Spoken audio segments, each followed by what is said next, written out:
tal amigos? Bienvenidos a un nuevo video. En esta ocasión quiero hablar acerca de una palabra que se está empezando a utilizar mucho en los medios de comunicación, también de parte de los líderes mundiales y de primeros mandatarios de muchos países, y quisiera que reflexionemos un poco sobre esa palabra. La palabra es solidaridad y también sobre el concepto de solidaridad. Primeramente me gustaría que veamos el primer video, que es Tedros Adhanom, que en la OMS llama al mundo a buscar una solidaridad global, pero lo hace más o menos bajo una amenaza, ¿no? Que si no se busca esa solidaridad global, bueno, vamos a sufrir las consecuencias, ¿no? Veamos el video y después lo comentamos. Si hay una solidaridad global, si tomamos esto como un enemigo común de la humanidad y damos lo mejor de nosotros, por supuesto entendiendo que este es un virus nuevo y un virus peligroso, podemos ganar la lucha. Sin esa herramienta, sin la unidad nacional y la solidaridad global, confíen en nosotros. Lo peor aún está por venir. Prevengamos esta tragedia. Bueno, terrible, ¿no? Lo peor está por venir, dice. Confíen en nosotros, lo peor está por venir. Prevengamos esta tragedia con la solidaridad global. Hay que establecer una solidaridad global. Pero Adhanom no es el único que usa esta frase o estas palabras. También el Papa Francisco llama a buscar la solidaridad para un mundo post-pandemia. Vamos a escucharlo también. La pandemia actual ha evidenciado que todos, como miembros de una misma familia humana, estamos conectados en el bien o en el mal, porque tenemos un mismo origen, compartimos la misma casa común y un mismo destino en Cristo. Esta interdependencia nos enseña que solo siendo solidarios podremos salir adelante. La solidaridad es, por tanto, el único camino posible hacia un mundo post-pandemia. Bueno, el Papa dice también que la solidaridad es el único camino posible para un mundo post-pandemia. Esto pareciera un poco calcado, ¿no? Pareciera que hay una agenda para hablar acerca de la solidaridad. Escuchemos también al presidente Alberto Fernández, que en la última Asamblea de Naciones Unidas llama al mundo a buscar la solidaridad o globalizar la solidaridad. Vengo a ratificar un llamamiento al mundo entero a recrear un multilateralismo basado en nuestra solidaridad. No es tiempo de globalizar la indiferencia, sino de globalizar la solidaridad en múltiples dimensiones. Bueno, vemos que también los políticos, o sea, los presidentes de algunos países están llamando a una solidaridad global a través de Naciones Unidas, ¿verdad? Y por último quisiera poner un extracto que ya lo hemos visto anteriormente en este canal de un periodista argentino, acá en la televisión argentina, que también llama a la solidaridad como único medio para resurgir después de la pandemia. Vamos a escucharlo. Cuando el mundo empiece a resurgir desde las cenizas y cuando, como elemento central, la solidaridad y un nuevo orden económico mundial deberá necesariamente ponerse en marcha. Muy bien, hermanos, vemos que la palabra solidaridad está siendo utilizada muy a menudo para referirse a la única forma, al único medio con el cual la humanidad va a poder salir adelante después de la pandemia, después de la crisis.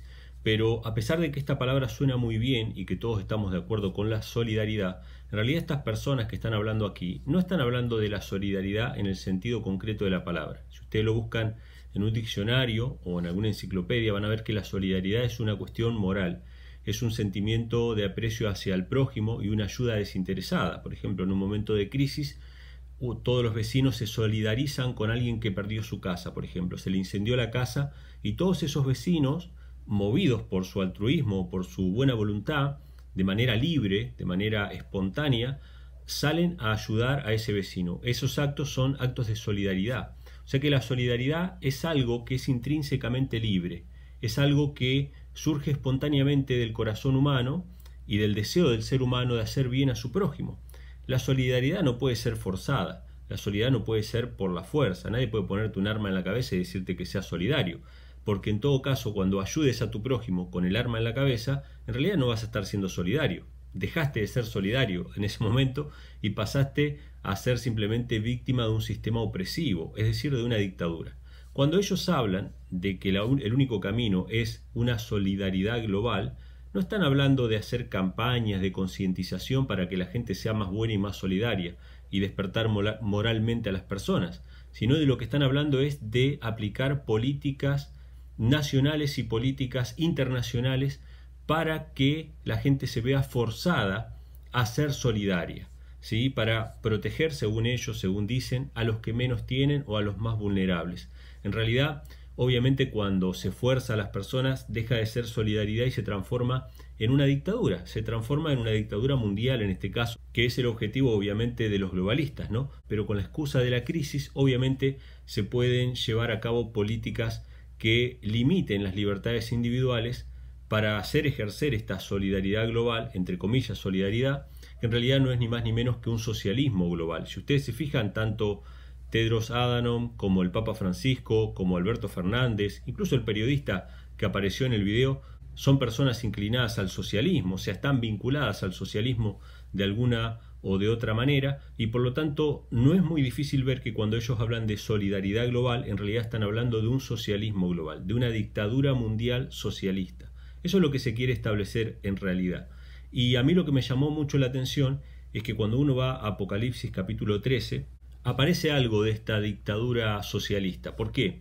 Porque cuando nosotros queremos ver los primeros síntomas de una sociedad, por ejemplo de un país, que empieza a transitar el camino del socialismo y empieza a limitar las libertades individuales, la primera libertad que se limita es la libertad de mercado. Tenés que tener autorización para importar, para exportar, para moverte de un lado al otro, para transportar bienes, etcétera, etcétera. O sea, las libertades individuales, incluso la propiedad privada, el derecho a la propiedad privada se ve amenazado, ¿no? Entonces, lo primero que sucede, el primer síntoma de una sociedad que empieza a transitar hacia esta solidaridad forzada, que es el socialismo, es la pérdida de la libertad de comercio. Y cuando uno va a Apocalipsis 13 y ve la condición del mundo, de esta dictadura mundial que la Biblia predice, ¿no? Que va a tener a la cabeza al Papa, que va a tener a la cabeza a Estados Unidos, ¿sí? Esta unión entre el protestantismo apóstata y el romanismo en el tiempo final, una de las cosas que más llama la atención es que cuando se habla de la marca de la bestia, la primera libertad que es quitada es la libertad de comprar y vender, es decir, el libre mercado. Es la primera libertad que es quitada, ¿sí? La libertad de comerciar. Y ustedes lo pueden ver, esto está en Apocalipsis capítulo 13, versículo 16 y 17. Dice, hace que a todos, pequeños y grandes, ricos y pobres, libres y siervos, se les ponga una marca en su mano derecha o en su frente, y que ninguno pudiese comprar o vender sino el que tenga la marca o el nombre de la bestia o el número de su nombre. Entonces, por eso es que es tan importante hablar acerca de la libertad. Y por eso es tan importante mencionar la libertad, exaltar la libertad por encima de cualquier otra ideología, porque la libertad es lo único que garantiza el bienestar del ser humano. Que cada uno, por ejemplo yo que soy cristiano y otro que es ateo y otro que es musulmán y otro que es judío, y cualquier persona que tenga su creencia particular pueda ejercerla libremente.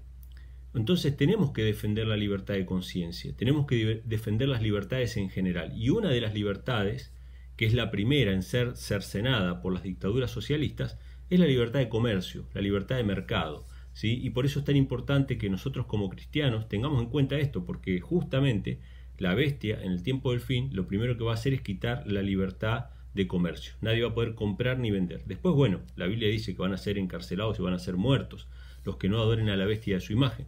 Pero lo primero que va a hacer la bestia es quitarle la libertad de comercio a aquellos que no le rindan homenaje. Así que vemos que cuando escuchamos la palabra solidaridad constantemente de parte de estos mandatarios, dirigentes, líderes mundiales, en realidad ellos no están hablando de solidaridad en el sentido real de la palabra, en el sentido de una persona que espontáneamente, por amor al prójimo, está dispuesto a ayudar. Ellos están hablando acerca de una dictadura socialista mundial. Ese es el objetivo, en realidad, de esta agenda globalista que se nos está presentando delante de nuestros ojos y que obviamente si no se establece después de esta crisis de la pandemia, que en realidad es una crisis económica que va a traer como consecuencia obviamente hambre y mucha más enfermedad y mucha más muerte, porque cuando se cercena la economía de los países, lo primero que pasa es que empiezan a sufrir los más pobres. Y obviamente los más pobres son los que pagan las consecuencias del hambre, la enfermedad, la muerte, ¿sí? Porque justamente la economía y la salud no pueden estar separadas. Esta falsa dicotomía que se presentó acá en la Argentina y en otros países, de decir vamos a privilegiar la salud antes que la economía, como si fuera que son dos cosas separadas. En realidad es exactamente lo mismo, porque si nosotros no tenemos comida, no tenemos defensas para nuestro organismo, no tenemos fortaleza física para resistir la enfermedad. Si un país no tiene una buena economía, ¿cómo le paga los sueldos a los enfermeros, a los médicos? ¿Cómo repone los suministros para los hospitales? O sea, desligar la salud de la economía es una locura. Sin embargo, esto es lo que han hecho para intentar establecer esta dictadura socialista, esta dictadura de la solidaridad, donde se nos va a forzar a ser solidarios. Es decir, vamos a perder las libertades individuales, ¿no? Primero la libertad de comercio, la libertad de mercado y después las libertades individuales, hasta las libertades religiosas. O sea, se nos va a perseguir o se nos va a cuestionar por lo que pensemos o lo que opinemos. Así que, amigos, reflexionemos sobre estas cosas, leamos entre líneas. Cuando escuchamos solidaridad, en realidad están hablando de socialismo. En otras palabras, de pérdida de libertades. Espero que te haya gustado este video. Si te gustó, dale a me gusta, deja abajo todos tus comentarios, compartilo con tus amigos y suscríbete al canal. Nos vemos en la próxima.